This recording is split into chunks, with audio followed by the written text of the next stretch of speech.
In this video, I will show you how to remap media controls on Logitech G316 X keyboard.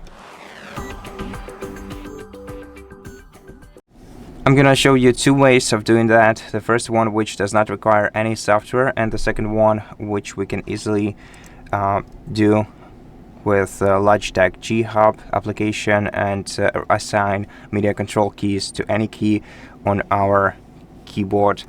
But the first method I wanted to show you uses the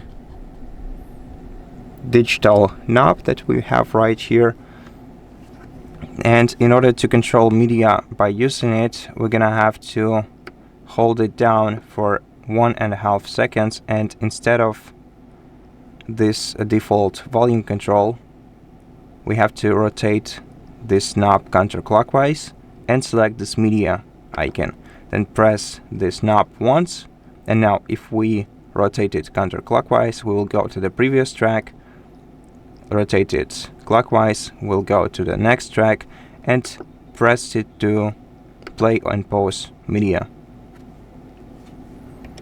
Now if you want to remap the keys on your keyboard so that they can do the same thing, you're gonna have to open the Logitech software on your computer, then select your connected keyboard on the dashboard, go to Assignments tab on the sidebar right here.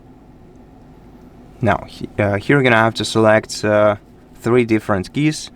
By the way, before you do that, you can also choose some additional assignment layer. The base layer doesn't require any additional keys, but FN uses the FN key, and we also have this G shift which supports G shift key on your keyboard. So let's just go with the base layer so we don't add any additional modifiers.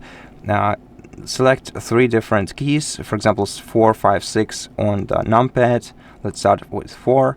What we have to do is just click on it and select remap. We can add some additional modifier like Alt, Control or Shift. We can change the way that we have to press this button in order to trigger the event. So we can press, hold or release, or standard is basically a short press or click. And in assignment, we're gonna have to select system, and let's select previous track, right? So 4 will be responsible for going to previous track. The 5 will of course be pausing the track, so we're gonna have to click 5, remap, and in assignment go to system, play pause, confirm, and 6 will be responsible for skipping to the next track. So let's remap 6, and let's select system, next track, confirm. Okay, and so now we have our 4, 5, and 6 numpad keys assigned to media control. And that's pretty much how you do it. So thank you so much for watching this video. If it helped you, please consider subscribing to our channel, leave us a like in the comment below, and I'll see you in the next one.